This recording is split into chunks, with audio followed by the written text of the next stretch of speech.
Hello.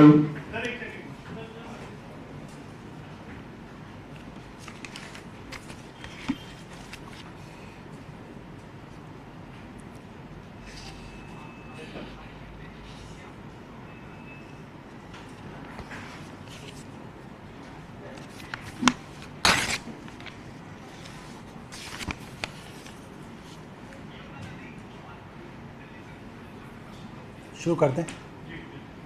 नमस्कार दोस्तों, आप लोगों को जानकारी होगी कि हमारे एलजी साहब गुजरात के रहने वाले हैं, गुजरात से आते हैं। गुजरात में करीब 30 साल से भारतीय जनता पार्टी की सरकार है। पिछले दिनों इलेक्शन थे तो हमारा और हमारे लोगों का कई बार गुजरात जाना हुआ।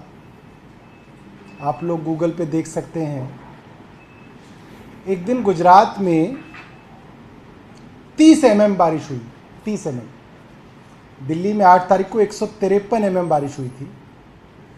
30 mm बारिश को गुजरात झेल नहीं पाया।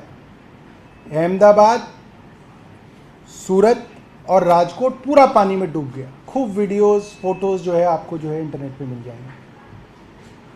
एलजी साहब इतने साल गुजरात रहे, गुजरात सरकार के इतने करीबी हैं। एलजी साहब ने वहाँ पे क्यों नहीं ज्ञान दिया उनको? वहाँ भी उनको कुछ बताते, वाटर लॉगिंग से क्या किया जा सकता है।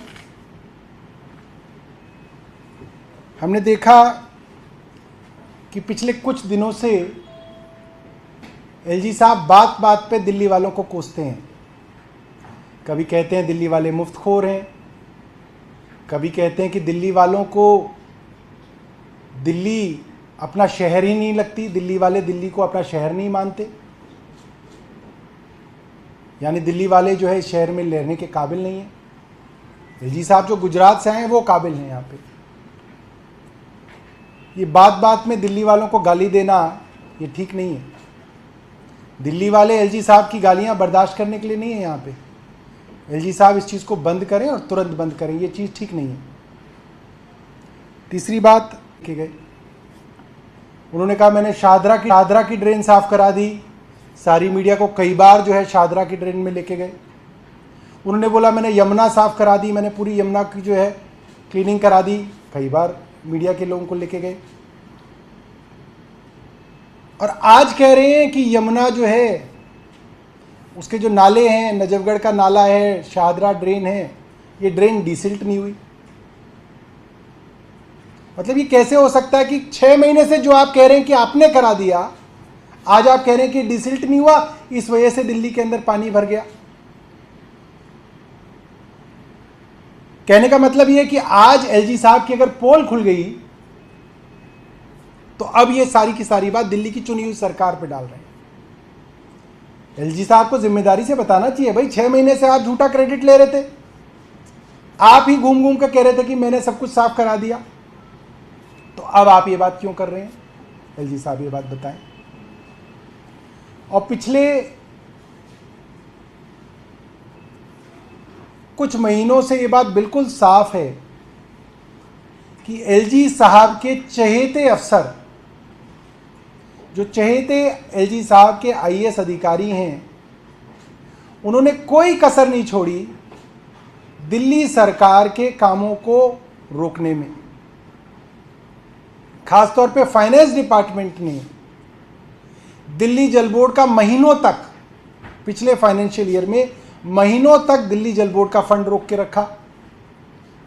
दिल्ली जल बोर्ड का फंड कम कर दिया। कम करने के बाद जो देना था वो भी नहीं दिया। इतना कम दिया कि पिछले साल ही दिल्ली जल बोर्ड के ऊपर करीब 850 करोड़ की देनदारी है। कि पिछले साल इतना कम फंड दिया दिल्ली जल बोर्ड को कि 850 करोड़ रुपए दिल्ली जल बोर्ड को देने, अपने वेंडर्स को, ठेकेदारों को। इस साल का फंड इतना लेट दिया और इतना कम दिया कि जितना पैसा दिया वो पुरानी जो देनदारी है उसके अंदर खर्च हो गया। तो ये कहा जा सकता है कि पिछले 6 से 8 महीने में एलजी साहब के चहेते अफसरों ने दिल्ली जल बोर्ड को पैसे के लिए मोहताज कर दिया। जानबूझ के दिल्ली जल बोर्ड को ठप करने के लिए साजिश की जा रही है। एलजी साहब बताएं क्यों करी जा रही है साजिश? हेल्थ डिपार्टमेंट के अंदर, जो सरकारी अस्पतालों के अंदर जो लड़के ओपीडी की कार्ड बनाते थे, जिनको डेटा एंट्री ऑपरेटर कहते हैं, ओपीडी काउंटर्स पे एब्रप्टली उन ओपीडी काउंटर्स के ऊपर बैठने वाले लड़कों को निकाल दिया गया ताकि दिल्ली के सारी सरकारी जो अस्पताल हैं वो ठप हो जाएं। मोहल्ला क्लिनिक के अंदर जो डॉक्टरों को मेहनताना दिया जाता है वो बंद कर दिया गया ताकि मोहल्ला क्लिनिक ठप हो जाए। दिल्ली सरकार जिन टेस्ट और जिन सर्जिकल प्रोसीजर्स के लिए प्राइवेट हॉस्पिटल्स या प्राइवेट लैब्स में रेफ़र करती है, जहाँ पे गरीब लोगों का, आम लोगों का मुफ्त टेस्ट हो जाता है, उन लेबोरेटरीज़ के पैसे बंद कर दिए ताकि ये मुफ्त टेस्ट की सेवाएं बंद हो जाएं। ये भी एलजी साहब के चहेते अफसरों के कहने पे हुआ। बुजुर्गों की पेंशनें तक जो है, पेंशन जो है वो फाइनेंस डिपार्टमेंट ने और कुछ सोशल वेलफेयर डिपार्टमेंट के अधिकारियों ने मिलकर रोक दी। जिन परिस्थितियों के अंदर पिछले 7 सालों से दिल्ली की सरकार चल रही है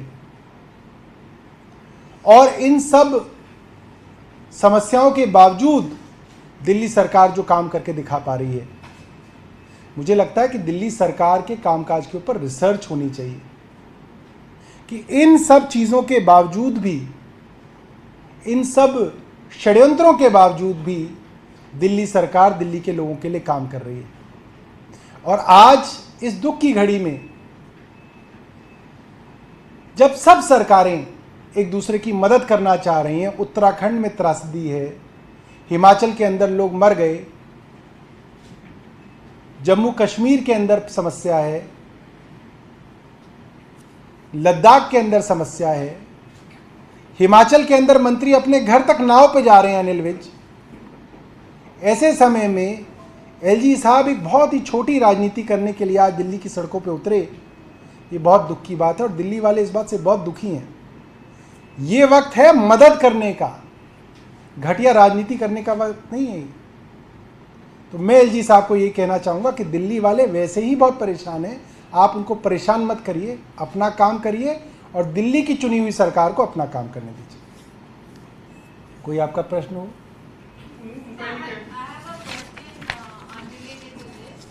no, first will take related questions.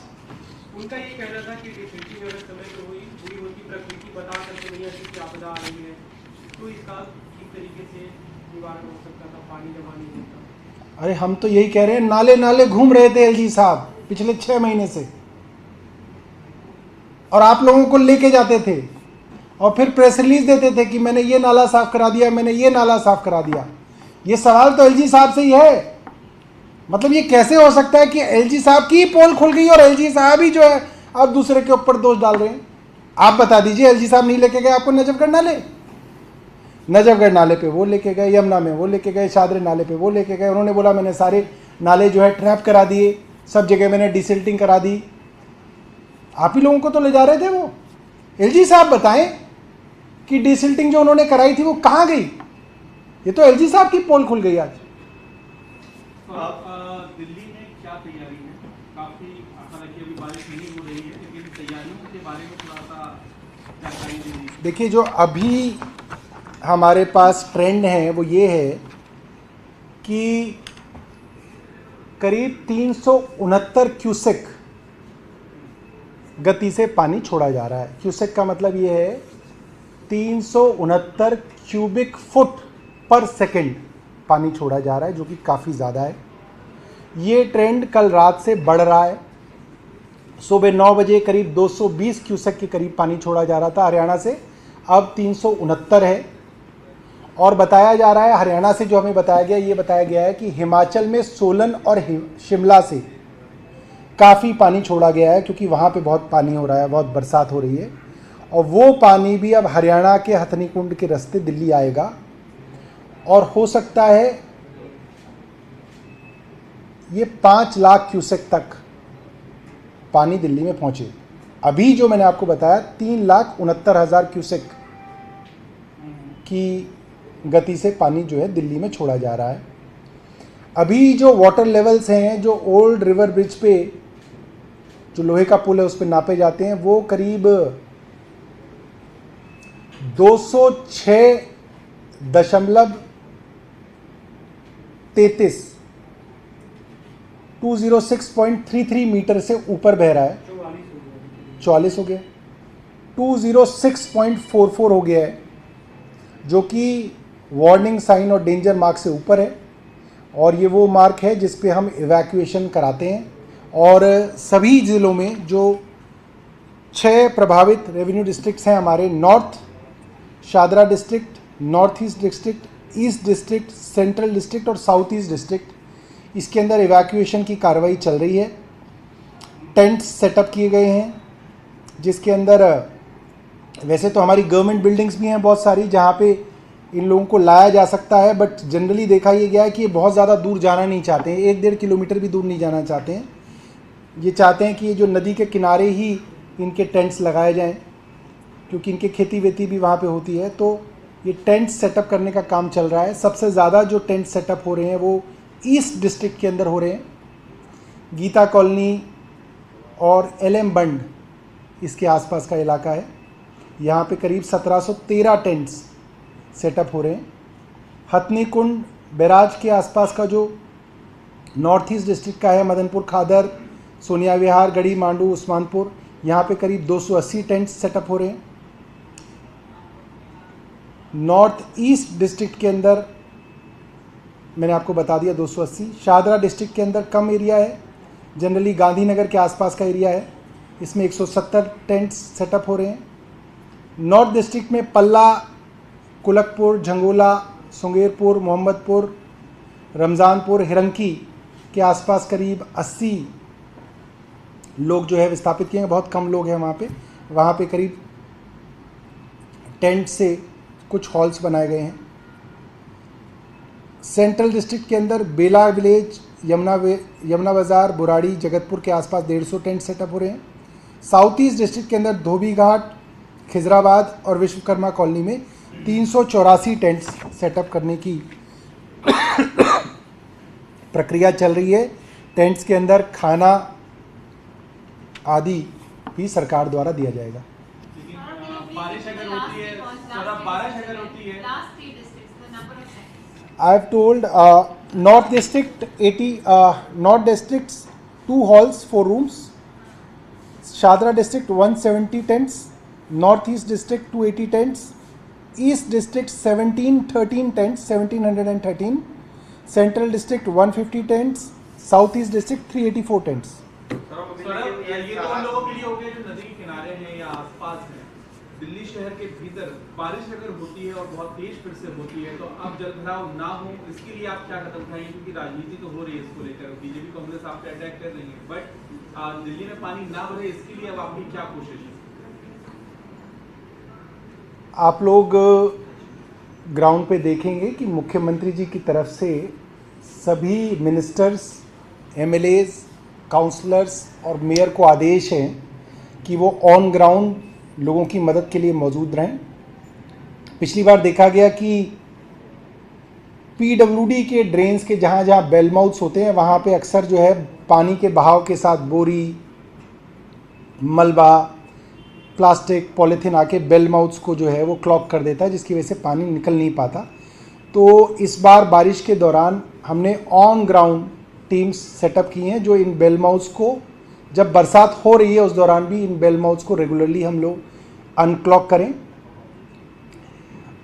करीब 100 नए मोबाइल पंप्स सेटअप किए गए हैं, जहाँ जहाँ नए वल्नरेबल पॉइंट्स देखे गए हैं वहाँ पे उन मोबाइल पंप्स को सेटअप किया जाएगा। और कल से लेकर आज तक भी बहुत जगह पे सुपर सकर्स और रिसाइकलर मशीन्स को जल बोर्ड और PWD की तरफ से जो है इंस्टॉल किया गया है, ताकि जहाँ जहाँ पे भी ड्रेन्स के अंदर सिल्ट है उसको निकाला जाए। अभी जब हम बात करें तो भी कई जगह पे डीसिल्टिंग का काम जो है लगातार जो है चल रहा है। जहाँ जहाँ सड़कों पे पॉट होल्स बन गए हैं वहाँ वहाँ बोला गया कि टेम्परेरीली उनको भर के मोटरेबल कर दिया जाए। अभी सड़क तो नहीं बन सकती है उनकी, but they have to be made motorable. इसी में कंडीशन है, इसमें GK2 में सुबह सावित्री सिनेमा के पास एक सड़क धसी थी और 9 बजे खबर हमें मिली थी और आई थिंक वहाँ पे तुरंत ही पीडब्ल्यूडी जल बोर्ड के अधिकारी पहुँच गए थे। उन्होंने पूरे का पूरा जहाँ पे क्रेटर हुआ था उस सड़क को दोबारा से जो है मोटरेबल कर दिया है। इसमें एक एडिशन है, Delhi for the past 10 days Delhi is witnessing several cave-ins, craters being coming up in roads, including the parts of the Lutyens zone. Today it happened near India Gate. So what is being done by the Delhi government to fix the responsibility, because this is not only creating inconvenience, it is causing major threat perception to the commuters as well.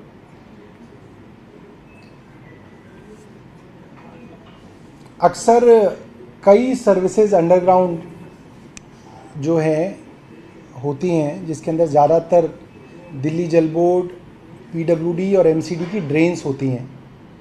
अक्सर ये देखा गया कि कई बार जो drains obsolete हो जाती हैं उनकी जगह नई ड्रेन्स बन जाती हैं, बट जो ऑब्सलीट ड्रेन्स हैं they still remain under the road.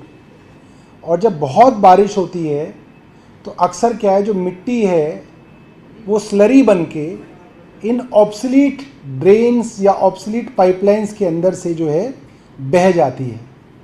क्योंकि अब बड़ी मात्रा में मिट्टी स्लरी बन के बह गई एक ऑब्सलीट ड्रेन से आगे, तो वहाँ पे डिस्प्लेसमेंट हो जाता है और जैसे ही कोई भारी व्हीकल उसके ऊपर आएगा तो जो सड़क की परत है जो ऊपर ऊपर दिख रही है और नीचे से हॉलो है वो बैठ जाती है।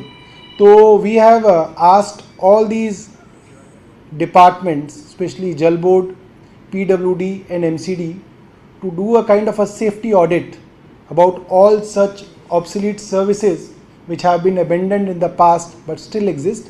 They will be audited. Sir, आज एनजीटी के जो हाई पावर कमेटी बनाई गई थी यमुना को लेकर, उस पर स्टे मिल गया है। आप लोग गए थे कोर्ट में और उस पर स्टे मिल गया। देखिए, LG साहब के जो पूरा का पूरा इनका स्टाइल ऑफ वर्किंग है वो कॉन्ट्राडिक्टरी है। अब वो कॉन्ट्राडिक्टरी क्यों है आप इसको समझिए। मेधा पाटकर इनके ऊपर मुकदमा करती हैं तो ये कहती हैं कि भाई मैं तो LG हूं, मेरे ऊपर तो मुकदमा ही नहीं हो सकता क्योंकि मैं LG हूं। दूसरी तरफ ये NGT से ये कहते हैं कि मेरे को एग्जीक्यूटिव पावर दे दी जाए, मैं उनको एंजॉय करता हूं। आपके पास पावर हो ही नहीं सकती अगर आपकी अकाउंटेबिलिटी नहीं है। आप इस बात को समझिए, राष्ट्रपति और गवर्नर्स को ये इम्यूनिटी इसलिए दी गई क्योंकि उनके पास कोई एग्जीक्यूटिव पावर नहीं है, they are just rubber stamp, इसलिए उनको इम्यूनिटी दी गई। जब आप एग्जीक्यूटिव पावर्स को एंजॉय करते हो, जब आप ये निर्णय लेते हो कि इस अफसर को हटा दो, इसको लगा दो, ये काम इतने करोड़ का कर दो, ये काम इतने करोड़ का मत करो, तो आपकी जवाबदेही तो होगी कि आपने जो डिसीजन लिया, अगर वो डिसीजन गलत है तो उसके ऊपर आपसे प्रश्न पूछे जाएंगे, आपका उत्तरदायित्व होगा। LG साहब से इसीलिए कोर्ट ने ये पावर ले ली क्योंकि LG साहब ये क्लेम करते हैं गुजरात में कि मेरे को इम्यूनिटी है, मेरी अकाउंटेबिलिटी नहीं है। तो जब अकाउंटेबिलिटी नहीं है तो LG साहब को कोई हक नहीं है दिल्ली जल board, irrigation flood control, environment department, DSIDC, जिन सब डिपार्टमेंट्स को आदेश देना LG साहब और LG साहब के अधिकारियों ने शुरू कर दिया था। देश की सबसे बड़ी अदालत ने कहा कि आपके पास ऐसा कोई हक नहीं था। तो ये एक बहुत बड़ा मुझे लगता है मैसेज है सुप्रीम कोर्ट की तरफ से LG साहब को और उन सब अफसरों को जो LG साहब के आदेश पे ये गैर कानूनी काम कर रहे थे, उन्हें नहीं करने चाहिए थे।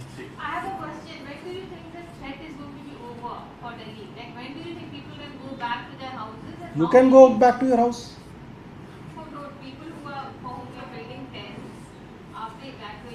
अच्छा, ये actually it is not much dependent on the rains which are happening in Delhi. Levels of Yamuna are not rising because of the water which we are getting in Delhi, not because of this 153 mm rain. The levels of Yamuna are rising because the water which is coming from Haryana. Now this water is also not being generated only in Haryana, this is generated in Uttarakhand, Himachal and other northern states. So it depends on the climatic conditions. I don't think they have much choice but to release water.